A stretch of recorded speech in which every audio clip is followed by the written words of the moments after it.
제가 처음 목회할 때 가장 힘들고 어려운 일은 설교를 준비하는 것이었습니다.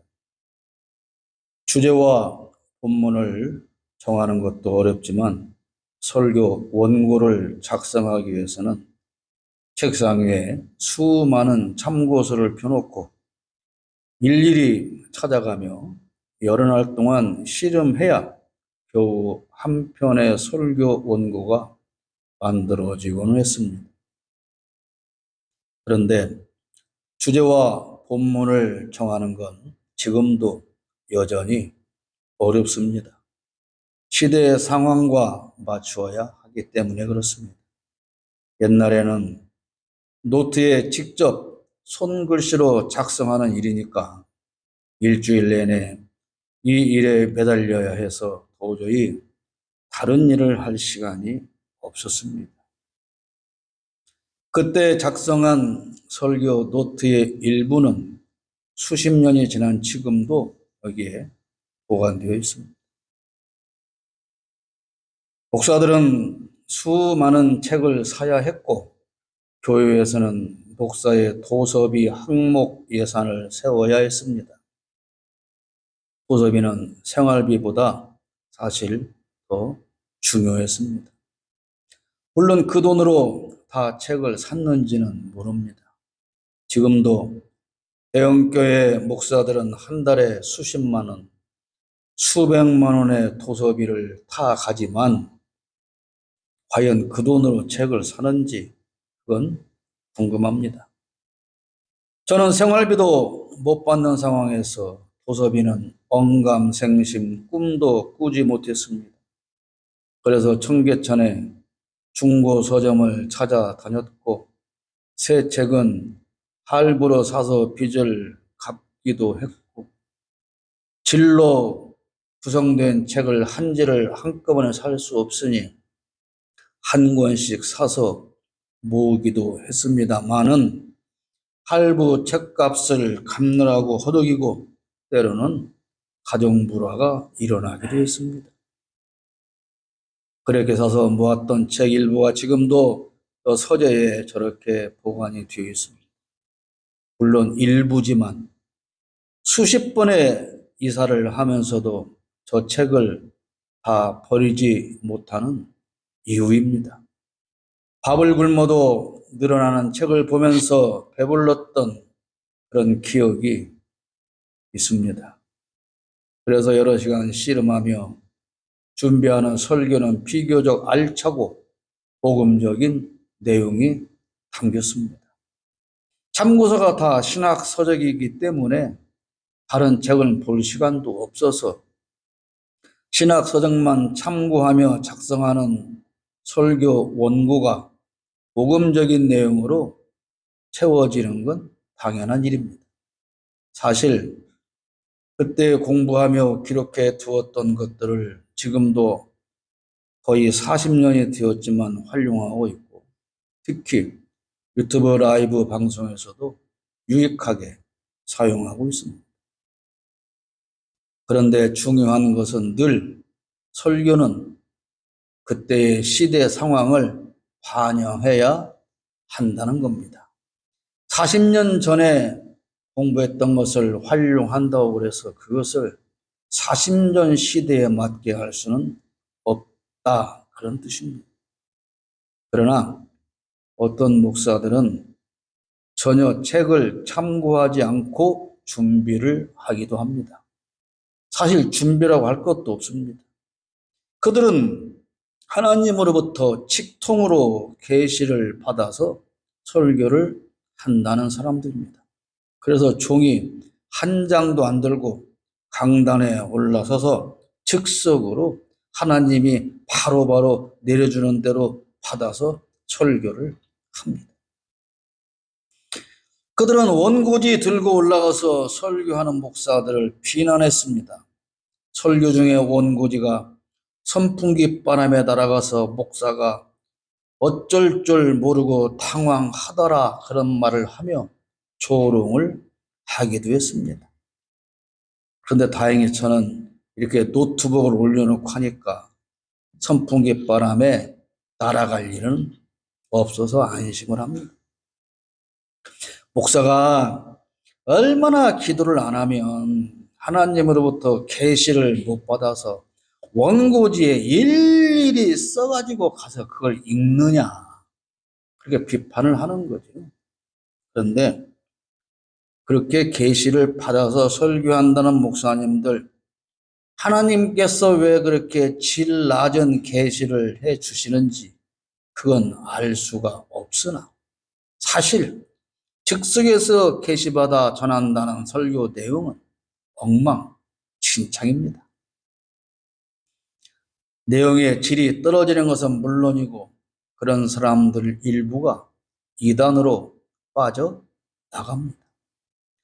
그런 이들이 늘 종교적인 열심을 강조하고 축복을 외치고 성공을 말하며 반공을 외쳐댔습니다. 그들로부터 배운 사람들이 목사가 되어서 여전히 오늘도 그런 내용으로 설교를 하고 있는 겁니다. 그런 그들로 인해서 오늘 일부 기독교가 극으로 치닫게 된 원인이 된 것도 사실입니다. 물론 외국 신학교에서 유학하고 돌아와 박사 학위를 내세우면서 목회하는 목사들 일부도 예외는 아닙니다. 요즘처럼 목사들이 설교하기 좋은 때가 없습니다. 설교 원고를 작성하기가 이렇게 좋을 수가 없어요. 책상 위에 책 한 권도 펴놓을 필요가 없습니다. 컴퓨터 한 대만 있으면 됩니다. 인터넷이 있고 그 안에 자료가 다 있고 심지어 AI에게 부탁하면 1분 안에 설교 한 편을 뚝딱 만들어 제시합니다. 그러나 AI가 만들어주는 건 설교가 아닙니다. 그걸 그대로 가지고 와서 읽으면서 설교라고 한다면 그것은 성도를 속이는 겁니다.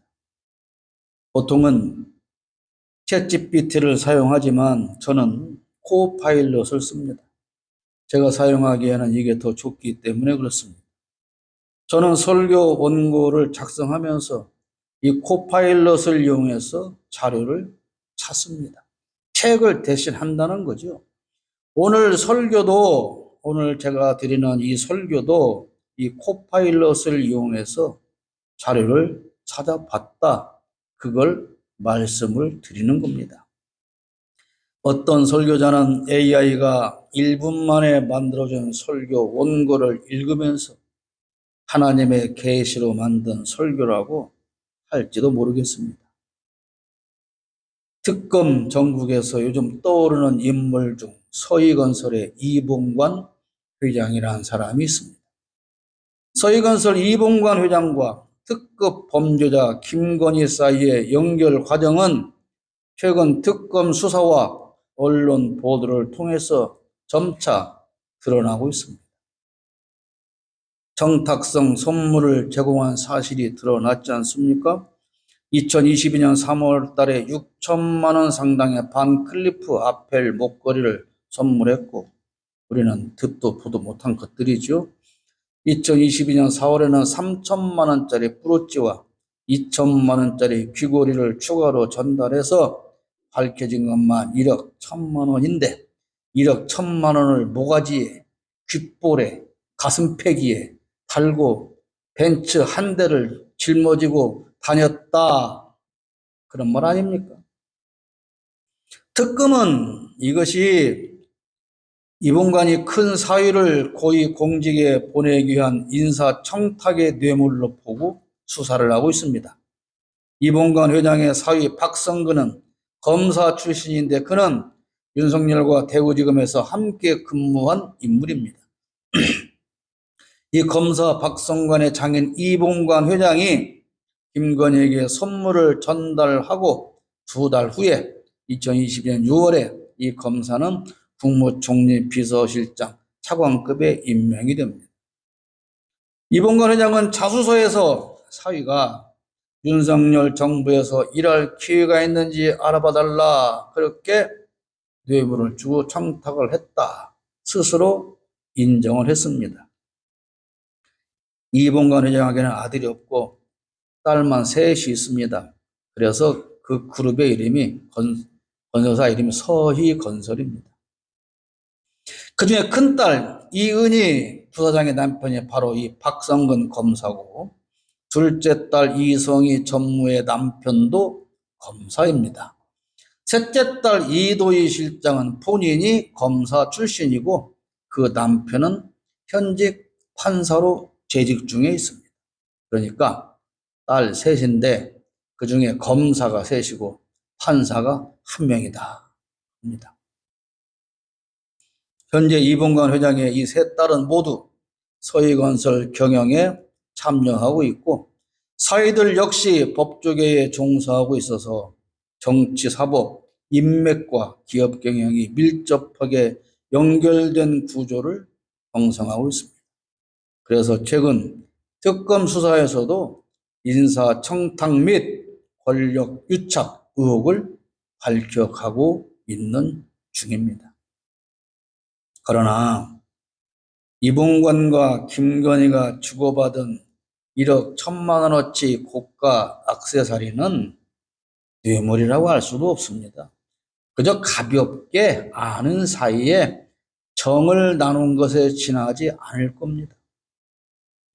윤석열의 대선 비밀 캠프로 이 서희건설 사업 14층을 내주었던 사실에 비추어 보면 서희건설의 이봉관 회장은 윤석열 정권에서 챙겨야 할 게 아주 많이 있었을 것이다. 그런 뜻입니다. 그걸 감추기 위해서, 더 큰 걸 감추기 위해서 스스로 내가 액세서리를 사주었다. 그렇게 뜨끔에 자수서를 써주고 그 정도에서 덮고 더 큰 비리들은 감추겠다. 그런 거죠. 제가 말씀드리고 싶은 것은 이 이봉관 서희건설 회장은 서울에 있는 청운교회 장로로서 대표적인 기독교인 기업가라는 겁니다.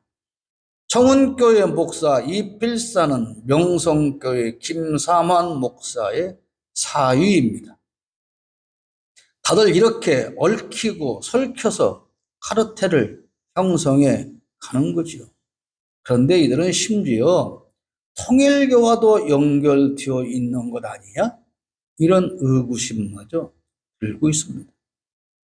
이봉관은 교회에서 장로로 활동하며 교회 건축은 하나님을 위한 길이다라고 하는 신념을 갖고 40여 개 대형 교회당 건축에 참여해 왔다고 합니다. 본인이 소속되어 있는 청운교회 건물도 이 서희건설이 지었습니다. 서희건설 이봉관은 대형 교회당 건축으로 큰 돈을 벌었다, 그런 뜻이죠. 그리고 지금은 아파트 건축으로 돈을 벌어들입니다. 서희 스타일스라는 브랜드를 사용하고 있습니다. 그러나 최근 특검 수사로 인해서 그의 신앙과 기업 활동 사이의 괴리가 주목받고 있습니다. 이봉관은 KBK 콰이어라고 하는 이름의 유튜브 채널에서 찬양 연주와 말씀 묵상을 공유하고 있습니다. 해당 채널은 말씀과 함께하는 자유 연주라고 하는 콘셉트로 클래식과 CCM을 접목한 음악을 통해서 신앙을 표현합니다. 연주 영상에는 성경 말씀과 묵상이 함께 담겨 있어서 단순한 음악을 넘어선 영적 메시지를 전달하고 있습니다. 그래서 김건희가 대통령 안가로 이봉관을 불러서 성경 말씀으로 위로받고 싶어요, 그랬을까요? 그런 여러 인터뷰와 강연에서 말하기를 하나님의 은혜로 사업과 인생을 이끌어 왔다, 이렇게 고백하고 기업 경영에서도 정직과 나눔을 강조하며 신앙을 기반으로 한 윤리 경영을 추구한다, 이렇게 말을 하고 다닙니다. 교회 및 기독교 단체에 대한 후원 활동도 알려져 있고 특히 문화사역과 선교 지원에 관심을 두고 있습니다. 일부 행사에서는 찬양 연주자와 간증자로 직접 참여하기도 합니다.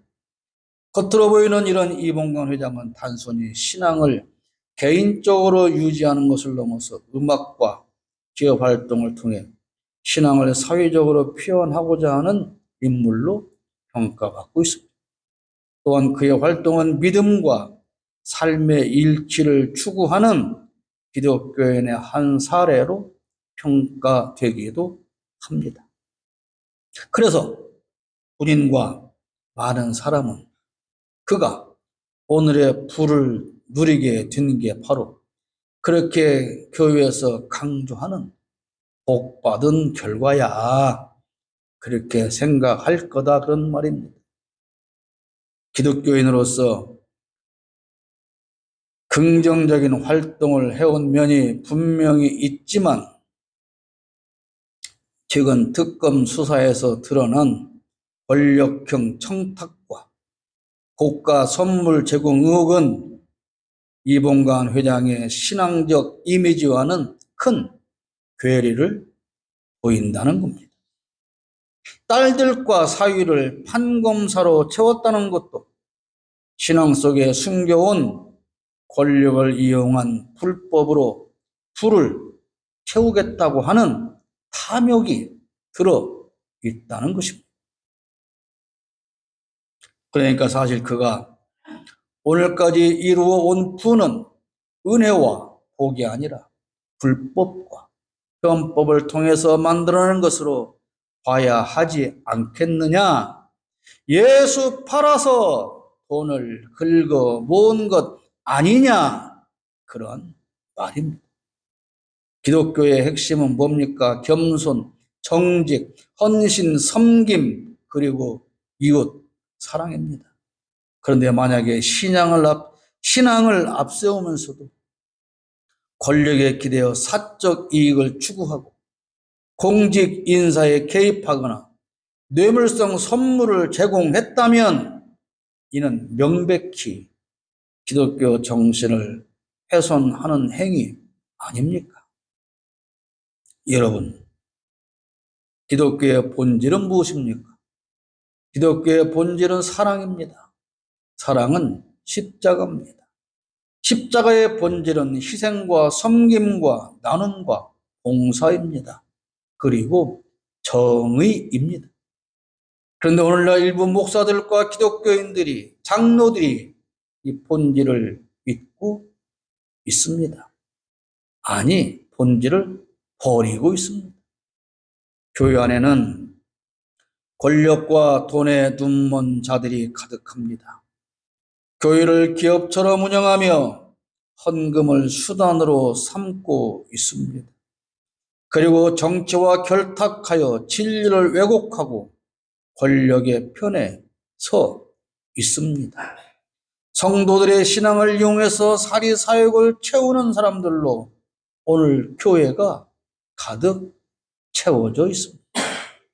예수님이 예루살렘에 입성하여 찾은 성전의 모습과 오늘 우리 한국 교회 안의 모습은 결코 다르지 않습니다. 성전 안에는 장사꾼들로 가득 채워져 있고 돈벌이에 혈안이 된 자들의 탐욕스러운 소음으로 소란스러웠습니다. 만민이 기도하는 집에서 만민을 상대로 하는 돈벌이에 미쳐 있었습니다. 그런 돈벌이조차도 정당한 가격을 주고받는 거래가 아니고 착취였습니다. 제사장들은 자기들이 키운 금투성이 희생 제물을 흠 없는 제물과 바꿔주며 불법으로 폭리를 취했습니다. 성전세를 내야 하는 히브리 화폐를 로마 화폐로 바꿔주며 또 그들은 폭리를 취했습니다. 그들에게 성전은 하나님과 제사와는 전혀 상관이 없는 큰 돈을 챙길 수 있는 큰 시장에 불과했던 것입니다. 오늘 13절 말씀에 그들에게 이르시되 기록된 바 내 집은 기도하는 집이라 일컬음을 받으리라 하였거늘 너희는 강도의 소굴을 만드는도다. 오늘 교회 안에는 예수의 이름을 팔아 자신의 이익을 채우려 하는 강도와 같은 자들이 가득합니다. 그러나 이들은 하나님의 자녀가 아닙니다. 교회 안에 있다고 입으로 하나님을 부르고 예수님을 찾는다고 그들을 성도라고 할 수가 없습니다. 마태복음 7장 21절 나더러 주여 주여 하는 자마다 다 천국에 들어갈 것이 아니요 다만 하늘에 계신 내 아버지의 뜻대로 행하는 자라야 들어가리라 그랬습니다. 찬양과 말씀 사역을 앞세우고 기독교 언론을 찾아다니며 신앙 간증을 하고 선교와 구제 사업을 홍보하며 예배당 건축 공사를 수주하는 데 이용하고 있다면 그것은 정말 예수파리, 하나님파리, 복음파리일 뿐인 겁니다. 일부 간증이나 대담에서 이 본가는 교회 건축은 돈 벌기 위한 게 아니에요. 이렇게 말을 합니다. 과연 그럴까요? 기독교 기업인을, 기독교 사업가를 나쁘다고 하는 게 아닙니다.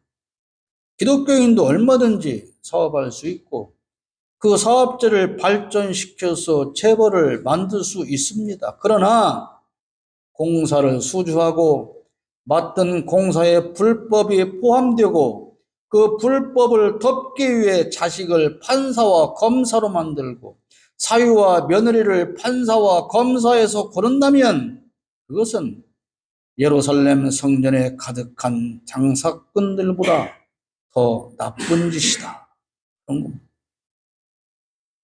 예배당 건축인이 교회 장로니까 딱 그거 좀 손해보면서 지어주십시오. 그러는 게 아니에요. 정당하게 공사하고 정당한 공사비를 받아서 남은 이익을 하나님의 뜻대로 사용하는 것이 그게 정당한 것입니다. 교회당 건축에서 기독교인 사업가에게 맡기는 것은 불신자처럼 부당한 이득을 챙기기 위해서 부실공사하지 말고 제대로 정직하게 잘 해주세요. 그래서 교회에서 기독교인 건축 사업가에게 건축을 맡기는 것 아니겠습니까? 며칠 전 어느 원로 목사 한 사람이 어느 원로 목사라고 할 것 없이 김동원 목사예요. 김동원 목사가 날기새라는 유튜브 채널을 운영하지 않습니까? 거기에서 이 서희건설 이봉광 회장을 비판을 했습니다. 물론 김동원 목사님이야 제가 감히 옆에 설 수도 없는 훌륭한 분 맞습니다.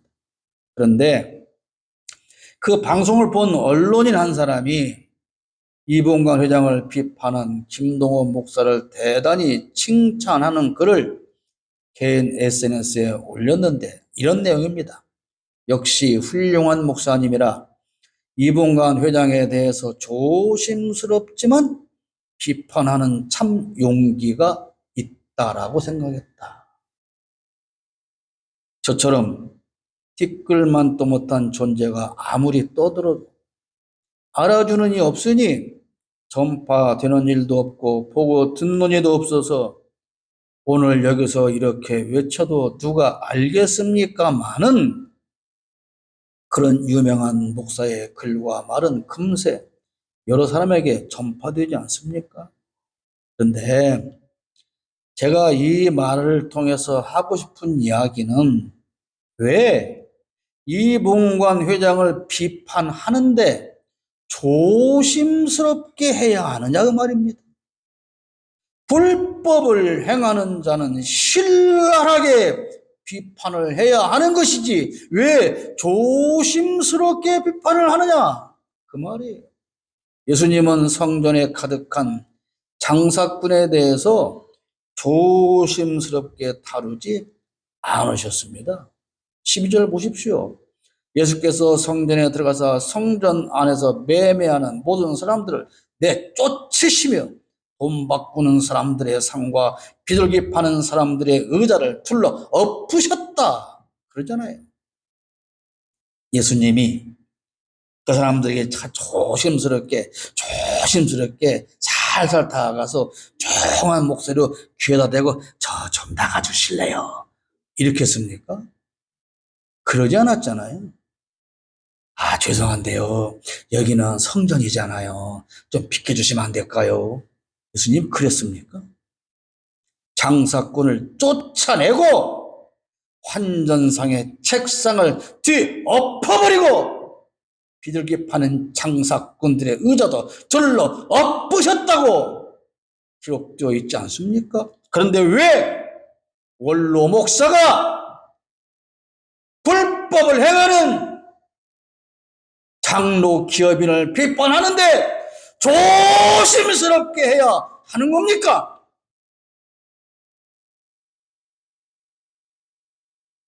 예수님 당시 신성한 예루살렘 성전을 장사꾼의 소굴로 만들고 돛대기 시장으로 전락시킨 것은 유대 종교 지도자들이었습니다. 제사장들이었습니다. 성전에서의 돈벌이의 지도자들이, 제사장들이, 종교 지도자들이 직접 뛰어들거나 묵인 방조하고 더러운 이득을 나눠 가진 겁니다. 성전 안에서 그 돛대기 시장을 벌이게 해놓고 그들에게 장사를 시켜서 거기에 남는 돈을 착취해간 종자들이 바로 유대 종교 지도자들이었고 제사장들이었고 율법사요 서기관이었고 바리새인들이었다 그 말입니다. 오늘 한국 교회 지도자라고 하는 일부 목사와 장로들이 더러운 권력에 빌붙거나 그들과 야합하고 있습니다. 그들은 법망을 피해가며 온갖 더러운 방법으로 하나님과 예수를 팔며 부정한 재산을 모으기에 혈안이 되어 있습니다. 한국 교회를 장사꾼의 소굴로 만들어버렸습니다. 그러나 누구도 그들을 비판하지 못하고 오히려 그게 복받고 성공한 결과라고 하며 부러워하고 있습니다. 이제 저 더러운 기독교 장사꾼들을 가차없이 교회 안에서 추방해야 합니다. 한국 교회를 정화하는 청결 작업을 시작해야 합니다.